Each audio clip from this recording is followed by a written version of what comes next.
It's a fun Friday, and it's so wonderful that all of you have joined us watching or listening because get set. On Monday, it is Tata LitLive 2020, 16th to the 22nd, and it's called Virtual Festival Real Books. Pleased to welcome founder and festival director Anil Dharker, who keeps his annual appointment with me. How are you doing? I hope the family and you are safe and healthy. Is the most important question we need to ask each other in this pandemic. Well, we're all okay. We've been cloistered in our little flat, and we do we do run out for little drives. I drive the car, and these are our only outings. But I suppose that's common with everyone. You don't want to take chances. And in fact, we were invited to some rather nice dinners last week. And Amy put her foot down and said, "Why do you want to take a risk at this point?" And she's right. So I drowned my sorrows in an extra single malt and stayed at home. So Anil has been doing the most wondrous social service, sending out newspapers and publications to yours truly and a whole other bunch of people who are starved of great reading. But that's we digress. That's another story. Now, listen. A lot of people must have told you, let's not do. If Wimbledon didn't happen in 2020, people must have told you, Anil Dharkar, let's go straight to 2021. But you decided, along with the team, to do this virtually. Let's talk about that first. And who are your collaborators on this? Because you've got to have a massive tech team pulling you through this one. Rishi, we went through phases. I remember early on, say in around June or July, we said, "Come on, by November," because the dates were set already. We had booked NCP as usual, then tidal waves in Bandra, Prithvi Theatre in Juhu. We were all booked a year in advance. And we said, fine, by then everything will be over. The pandemic will be over. We'll be back to normal. In August, we said, well, it doesn't look so sure now. And so maybe we'll do part virtual, part in the theater. By October, we saw the writing on the wall and said, we either do it completely virtual or not at all. but Rishi, the important thing to note is that this is not a decision which I only can take. Only I can take. Right? It's a team effort, as you mentioned. The Literature Live team was always there. There was never a doubt that we could do it. QTP, which does all the online work, was now going to have to tread new ground, which was the virtual world. But most of all, it was Tata, the Tata group. At no point did Tata say that let's not have it this year, and I think that was vital.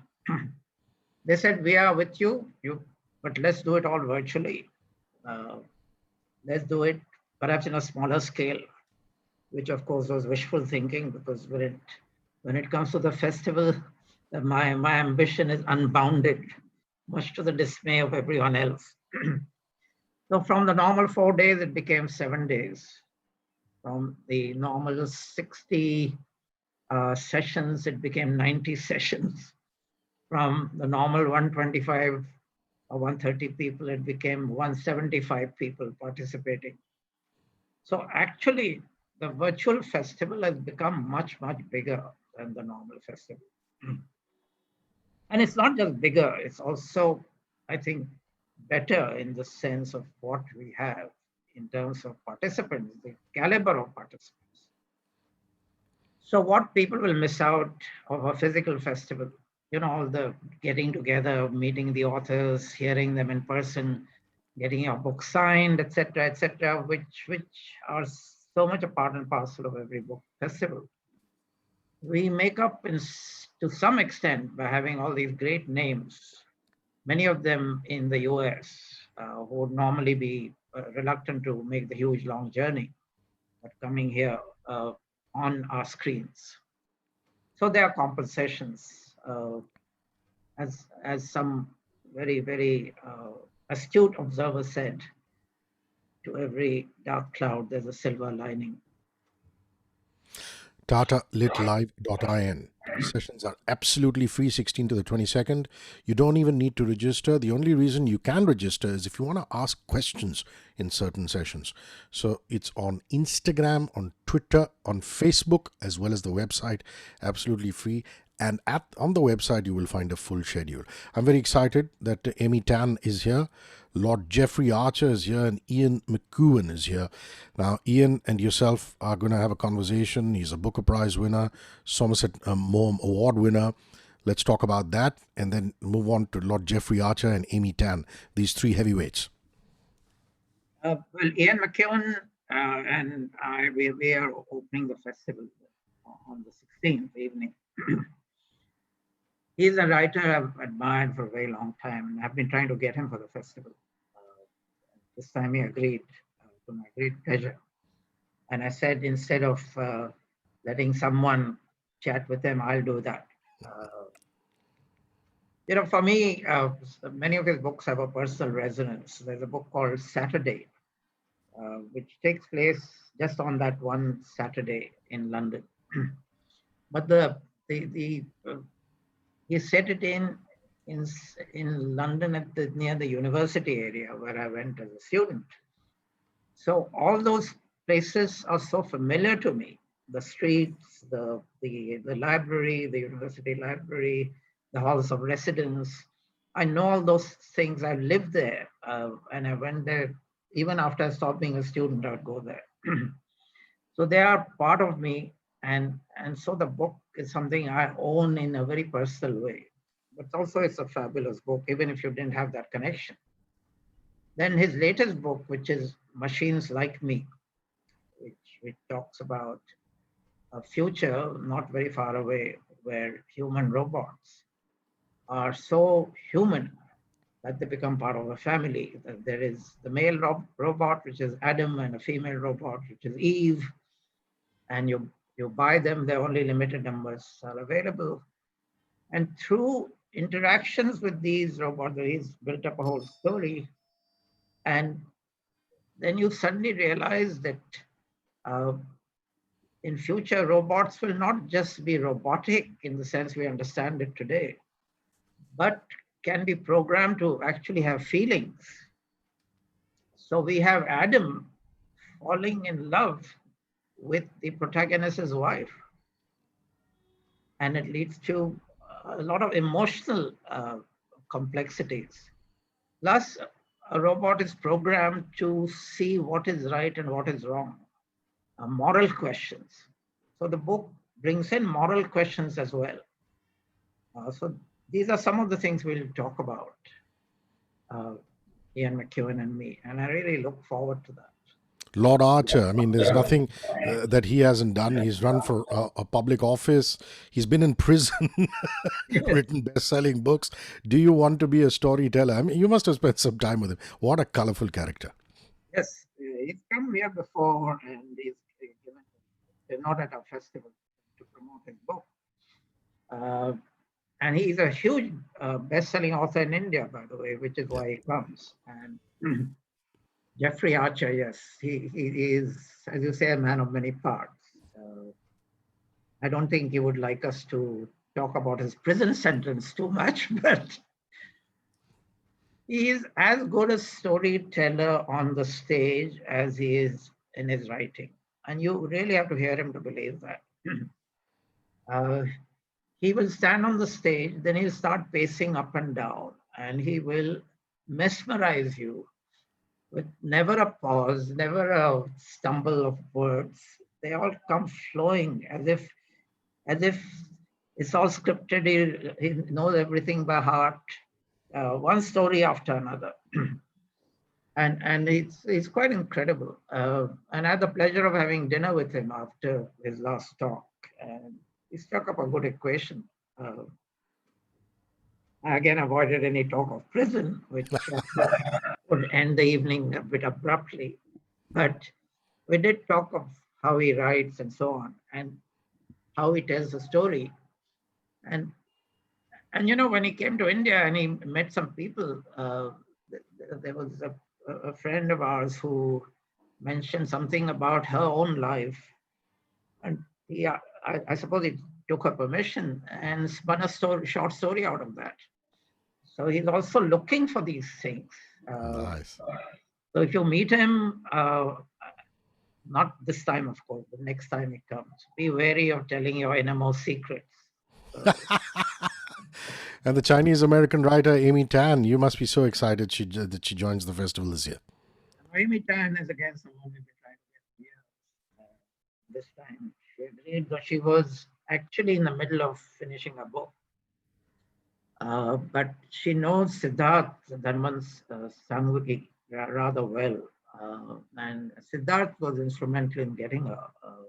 And they had a chat about it. She's very particular. She said no questions. Then she relented. Okay, I'll take questions from the audience. But she said no media, etc., because I don't want to be distracted from my book.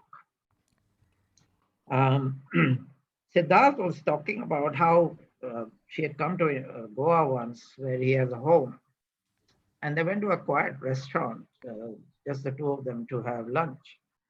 And suddenly they were surrounded by all these young women who said, "You have to be Amy Tan. Are you Amy Tan? You can't be Amy Tan," right? And of course, she was startled, but also I imagine quite pleased. And they said, you have played such an important part in our lives. We read everything you write, and you've been a huge influence on us. And this was not in the literary festivals where book lovers had gathered or something. This is just a normal little restaurant somewhere in Goa. So she has a fan following in this country. The subject she chose for her discussion with Siddharth is rather unusual, and something which is underrated and not often spoken about by writers, which is the role that the literary editor plays in the shaping of a book. And she's pretty candid about it. And she says that if you have a good editor, literary editor, and editor is not in the widely kind of known sense of someone who just chops things here and there, but someone who actually helps you shape a book, who likes your work, so is willing to spend time on your manuscript and can tell you, look, why are you going into this direction? Why have you gone into this bylane? Or the editor may say, but I find this character so interesting, and you have relegated that character to a very minor role. Don't you think you could flesh him or her out? So, these are just examples I'm giving of what a good editor can do. And that's why a lot of writers stick with one editor, and sometimes if the editor moves to another publisher, they would switch the publisher just so they have that editor. Now, this role, which is so vital, I think will get highlighted, and that's something I think people who love books will like to listen to. It's not something often talked about. The Tata LitLive annual debate is much looked forward to. Sometimes it's fiery, sometimes it's controversial. And this year you've got Veer Sangvi in the chair. Malika Sarabhai and Shashi Tharoor are going to be speaking for the motion. R. Jagannathan and Shazia Ilmi against the motion. Indian democracy is in danger. More relevant, don't you think, than ever before, Anil? Yeah, absolutely relevant. See, Rishi, I know that the debate is one of the real highlights of our festival every year. And we hold it in Tata Theatre. I remember last year, every seat, and that's 1,010 seats, every seat was taken. Not just that, but we turned away something like 400 or 500 people. And including the British Deputy High Commissioner and his wife, who came on time, but they were late in that sense. So, why is it so interesting? Because the subject is always relevant, topical. It's also provocative, and as you say, it can be controversial. I remember the time when, uh, uh, oh God, I even forgotten his name. Anupam Kher. Ah, uh, How just, can we forget? just shows how I wiped him from my memory. So, so Yeah, that was Anupam good. Kher got so incensed because the audience started booing him that he said, Anil Dharker, you got a paid audience, which of course was bound to make him popular with the audience who booed him some more. Some people came to me later on in the evening and said, we haven't been paid yet. So, That's what. Yeah. but it generally it doesn't go into these kind of uh, abuse and invective. Generally, and Shashi Tharoor has always been a part of the debate, almost always. Uh, it is reasoned argument, sometimes fiery argument, but both sides make their point of view. Then we invite the audience to be part of the debate by asking questions. We are figuring out how to do that this year with a virtual audience. But it's a stirring thing and it's very structured. It's not a free for all. Everyone gets a fixed time, let's say 7 minutes to make the argument, then 3 minutes for the rebuttal, and so on and so forth. And this kind of structure helps in keeping the whole thing in order.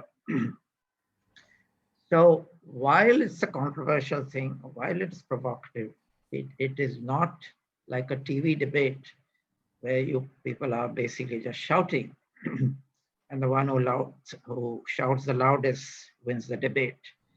Here, it's a question of who makes the most cogent and and reasoned arguments in favor of what they're saying. Uh, so it's a wonderful thing, and I'm sure it will really work this time also. And we've got, as you mentioned, four really sterling names. And this time we made sure we had a man and a woman on each side uh, to have a gender balance as well. Let's talk about the awards. The Lifetime Achievement Award is something that is very, very treasured. Past winners have included Shanta Gokhale, Girish Karnad, Mark Talley, Amitav Ghosh, and Naipal. And this year, who are you giving it to? And the Poet Laureate Award, I'd like you to announce that too. Past winners have included Vikram Seth, Gulzar, Sachidanandan.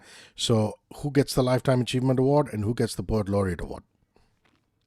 The Lifetime Achievement Award is going this time to Ruskin Bond, the much loved writer. Now, many writers like Nepal are not actually loved, they're admired Yeah. because they're controversial, they hold views which a lot of people violently disagree with. Someone like Girish Kannan also can raise a lot of controversies, like he did when he talked very disparagingly of Rabindranath Tagore's plays. And of course, the whole of Bengal was upset about it. Uh, Ruskin Bond is universally loved, and he's loved across the ages, kind of thing, because he writes for children, he writes for grown-ups. He writes in this unhurried, relaxed way of a world of, of a world he actually loves too. Uh, and that comes across so well in his prose. His prose is not complicated. It's simple, but it's elegant. He he notices things around him. He notices little things around him. He notices nature, and he writes about nature. So Ruskin Bond is, I'm sure, going to be a hugely popular choice. As for poet laureate, it's going to be Javed Akhtar, who I think everyone knows. Javed Akhtar is a poet writing in Urdu. He's a very, very well-known writer of lyrics in of course, cinema. He's also a screenplay writer. And of course, everyone remembers Salim Javed, uh, who wrote, amongst many other things, they wrote, name the film. Diwar, Sholay, Zanjeer. We could go on and on. Right. So that's Surely, a of course, wonderful choice. The surely poet was the laureate. first one, which was noticed. Uh, now, the great thing about Javed Saab, as everyone calls him, the great thing about Javed is also he's an incredibly articulate person. And he's also uh, such a deep scholar of history that which we will not be able to go into, I think, in the time given. But I've spent many an entertaining and interesting evening with him talking about the history of India. Uh, but what we will talk about is, first of all, uh, he will read out his poems, and they will be translated into English. Then I will have a conversation with him about his poetry. So it's going to be a pretty packed 1 hour, but it should be really, really one of the highlights of the festival. Book launches have always been a mainstay feature, and we've got some very exciting ones coming up this time around. Shashi Tharoor's book launch, The Battle of Belonging, followed by a discussion between Shashi and Christophe Jaffrelot, who's professor of Indian politics and sociology at King's College. That's one that I'm really looking forward to. The Dioliwalas. Now, this is Dilip D'Souza with Joy Ma. The Dioliwalas, the true story of the 1962 Chinese Indian internment. And of course, Rajdeep Sardesai and Ram Gua talking about the Commonwealth of Cricket. We will discuss the sport a little more, but I wanted this to come under the book launches. So, the Commonwealth of Cricket, Shashi Tharoor's book, as well as the Dioliwalas, I'd like you to talk about that. The book launches at Tata LitLive.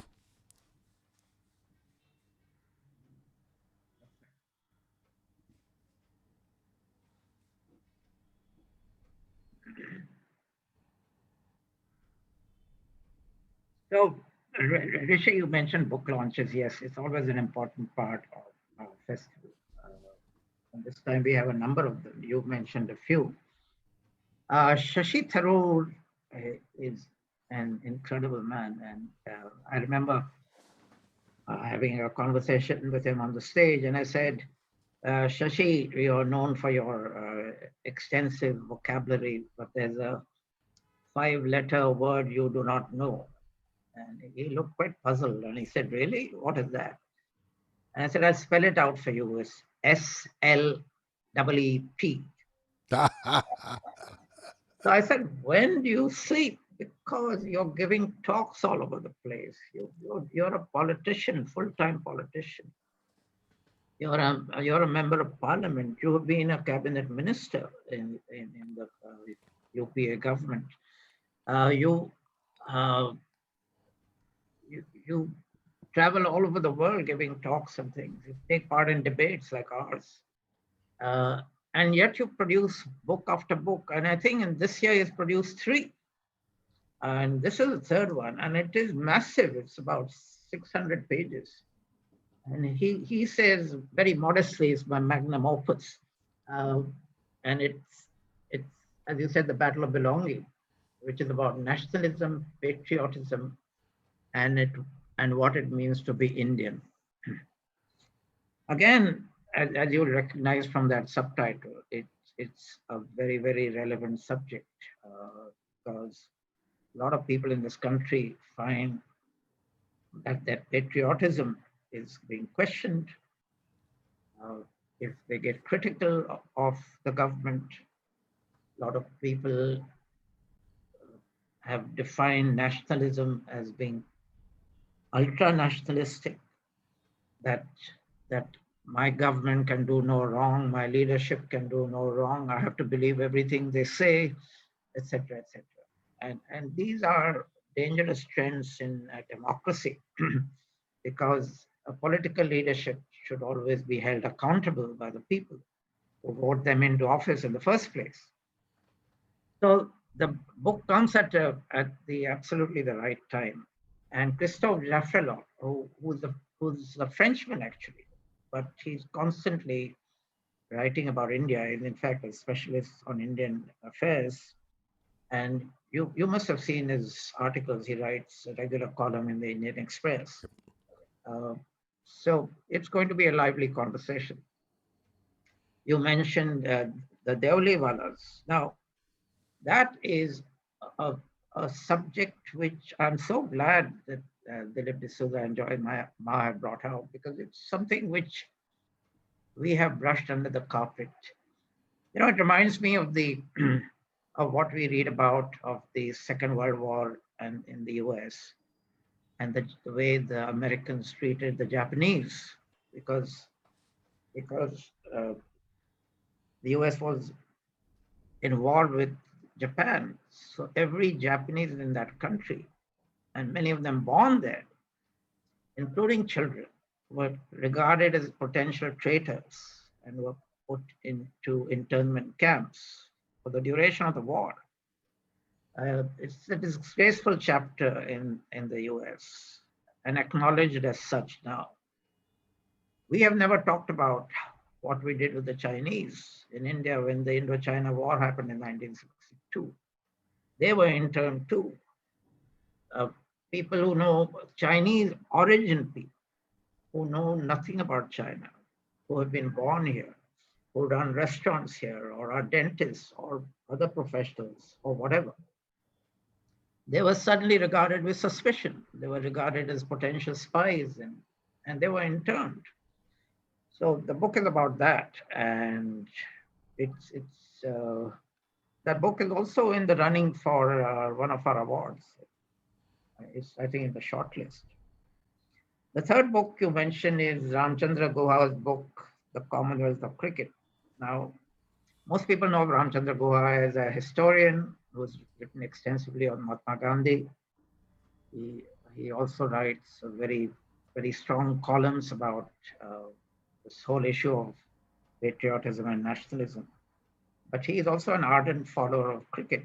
And in fact, he wrote a book called The Far Fields. I'm not sure exactly if that's the title, many years back, which is an outstanding book, which I would recommend to everyone.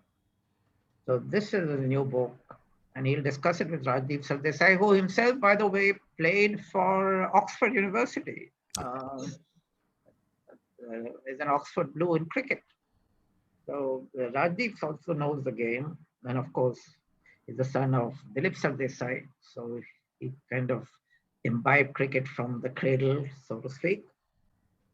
So that should be an interesting conversation. Another book So, I would just like to refer to quickly is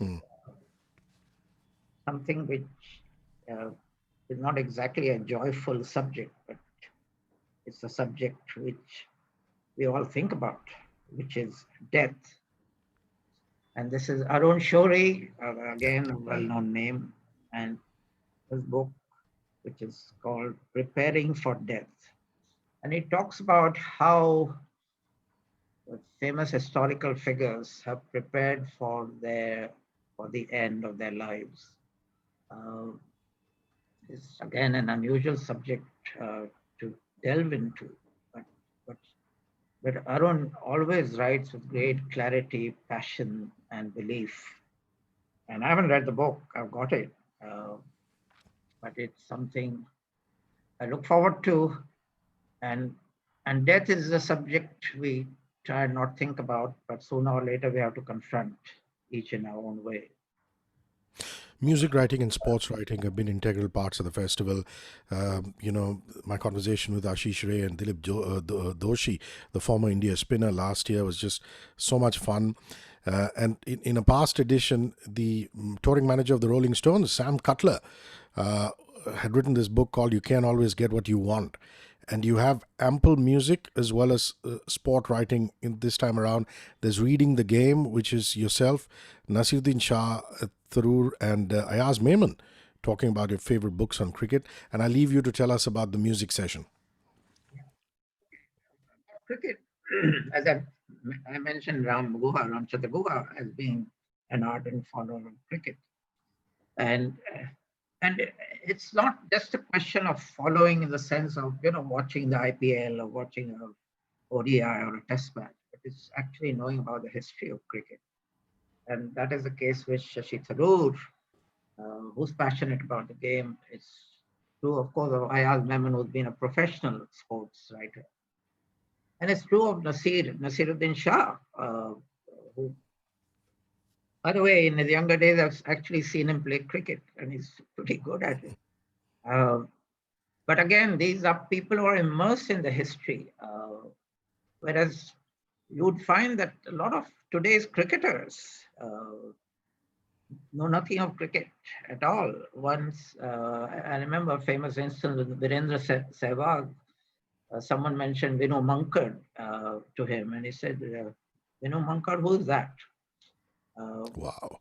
Right. So, there are a lot of people may play the game, may watch the game, but know nothing about the game.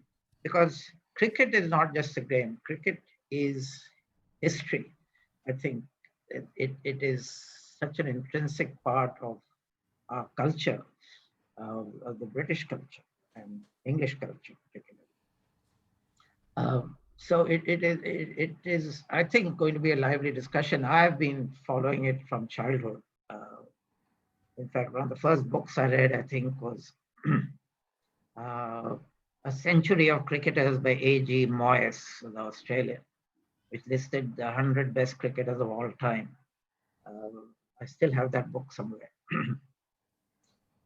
Coming to music, you very modestly have left it to me because you're involved.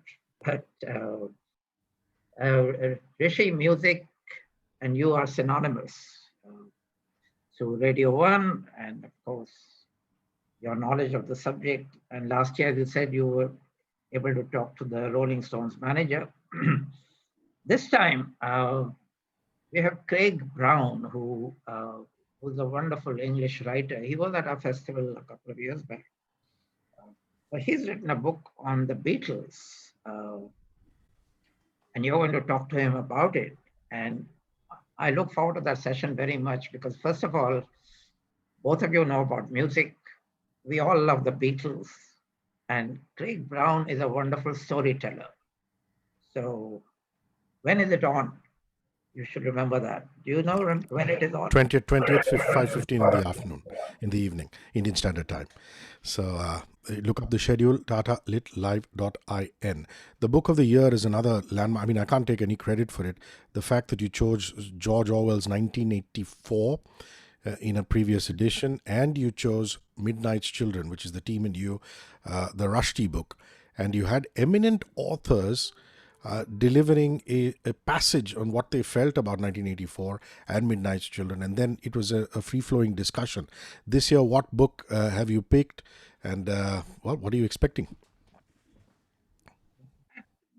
The book in focus, we call it, is always a tricky one, Rishi.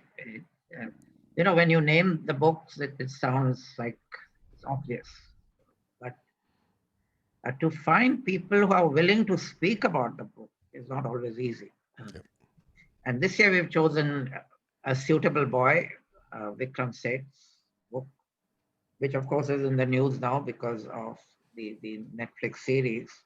So it's very, very topical in that sense. Now the challenge again was to get people to who have read it, because it's not a new book. It's been around for a while. That's number one.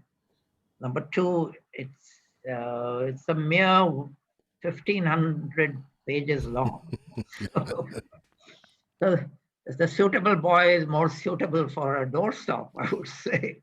But we did find the writers who would speak about it.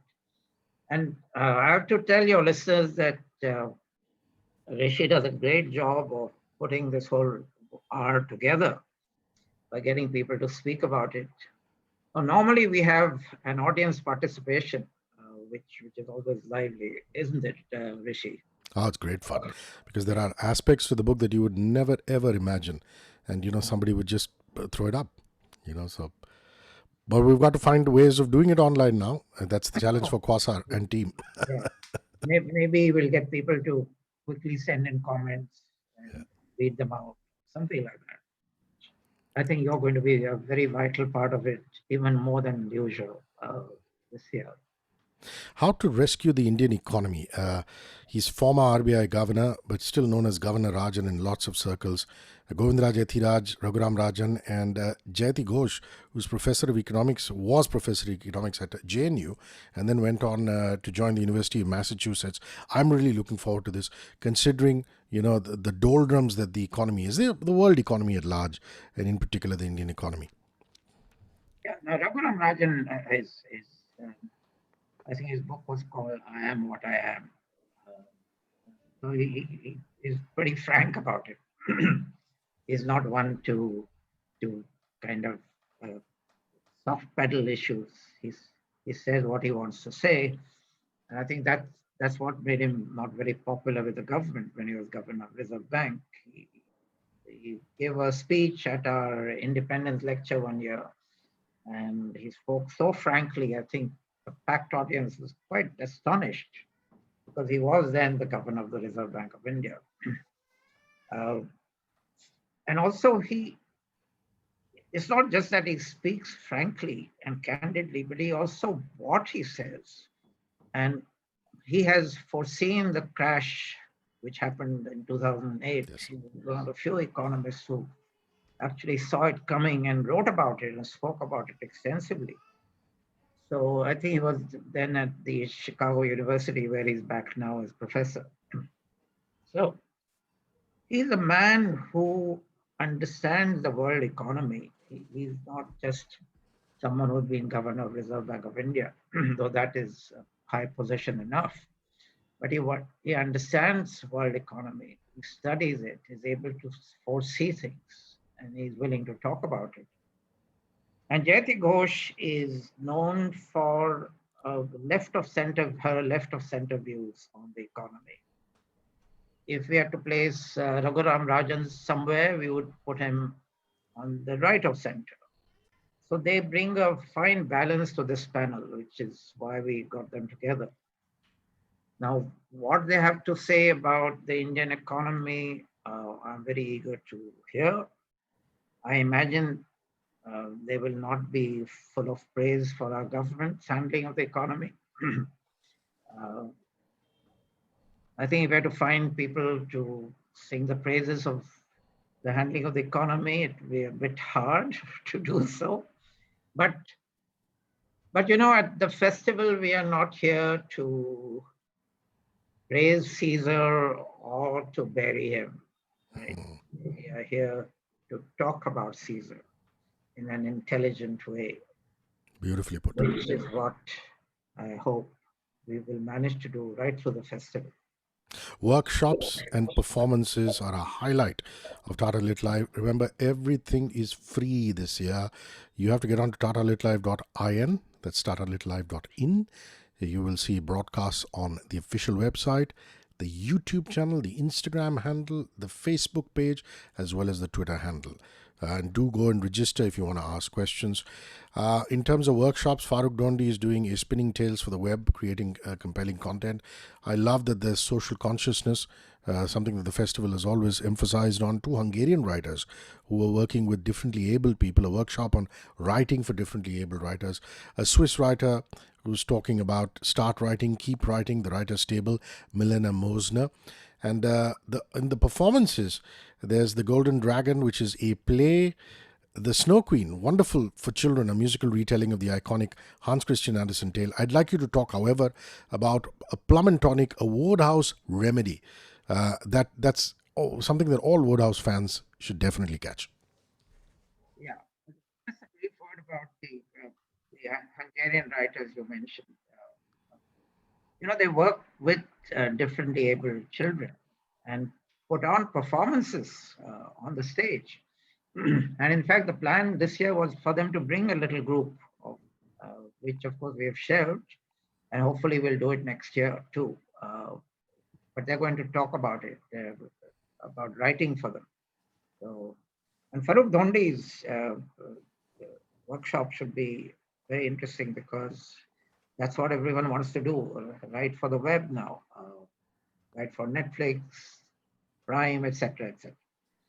And Farooq Dhonde is a master at that. He was Channel 4 in the UK, running their programs and so on, and so he knows what he's talking about. When you said that workshops and performances are free, of course they've always been free, but you have to register for the workshops, because a workshop to be meaningful can have only about 25 people. Correct. So I would urge you to quickly go to the website, register, so that it's first come, first served. And you're too late, you're too late. To come to Woodhouse, Rishi, we all know how popular Woodhouse is in India. In fact, there are many Woodhouse clubs, I believe, even today. And you would think that Woodhouse is passé. Woodhouse was there for an earlier generation, maybe my dad's generation. Forget my generation. But people are still reading him. People are still laughing. And Hal Cazalet does this whole performance with using Woodhouse. And Plum, of course, is what he was called, right? Yeah. So Plum and Tonic, which is a nice play on gin and tonic. We will again be restricted by the whole problem of putting something on the stage, but they are going to do it, and it's going to make all of us laugh our heads off. I don't think you need a gin and tonic. You will just be you will laugh your heads off, as I said. Something I look forward to. There's also Orpheus and Eurydice, and they've played over 350 shows, and look forward to that particular performance. Let's sign off with 360 at Campus and the Little Festival. This is the second edition of the Little Festival for children. That'll be a nice way to round up this discussion on Tata LitLive 2020. Yeah. Now, a Little Festival is what Amy Fernandez started last year, and it aroused a lot of interest in children. And the idea was not to just get privileged children from the elite schools, because they always have access to these things anyway, but to get municipal school children to come. And they came last year in numbers and loved it. And we gave them books to take home and so on. This year, again, this course is going to be virtual, but it'll be entertaining. And the speakers that have been lined up are quite wonderful, including Sudha Murthy, Narayan Murthy's wife, who writes extensively for children. And she's such a great storyteller, believe me. So she's going to be one of them. So that's something. And also there is a session for the differently able again. There's one where a story is told about how to tell stories blindfolded, to experience what blind children look, how they look, in inverted commas, at the world, how they see the world. So that is also very much a part of the festival. And about Campus, at 360 at Campus, that is Reena Agrawal, one of our team again, who is very active on campuses. And we again started this a couple of years back to take some of the speakers who come here and take them to colleges. And colleges like Xavier's, Wilson, Sophia, and so on are very much a part of this program. And their students are very, very keen, part of the audience. So we're going to do that this year as well, virtually, of course. But it's these things, I'm very happy to say, are a part of our festival now, a permanent part of our festival. As far as the campus programs are concerned, we plan to do them right through the year. Maybe we can do the schools program also through the year. But let's see, that's for 2021. Founder and Festival Anil Dharkar, thank you for the joy that you bring to this city through this wonderful festival, and now indeed to the whole world, because we're going virtual. Hashtag virtual festival, real books. See you at the festival. Cheers. Thank you. Yeah, and thank you. Always a joy to talk to you.